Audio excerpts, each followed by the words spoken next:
গুনাহগার বান্দা পায়ে হাত রেখে বলি, আরবি নববর্ষ মুহররমে তওবা করো আল্লাহর কাছে, প্রতিজ্ঞাবদ্ধ হও জীবনে গুনাহ করব না, 5 ওয়াক্ত নামাজ পড়ব, মা বাবার খেদমত করব, আলেম ওলামা আল্লাহওয়ালার দোয়া নিয়ে চলবো, গুনার কাছেও যাব না, কোরআন ভালো করে শিখব, মুরব্বীদের সাথে ভালো আচরণ করব, দেশ ও জাতির বিরুদ্ধে কোনো ষড়যন্ত্র করব না, জবান দিয়া মিথ্যা বলবো না, গালি দিব না, কারো গীবত শিকায়াত করব না।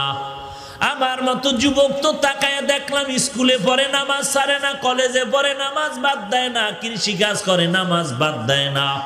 আমার মতো কত যুবক দেখি ড্রাইভারি করে নামাজ ছাড়ে না, র্যাব আর্মি পুলিশের চাকরি করে নামাজ ছাড়ে না, দোকানদারি করে ব্যবসা করে হারাম খায় না, নামাজ বাদ দেয় না।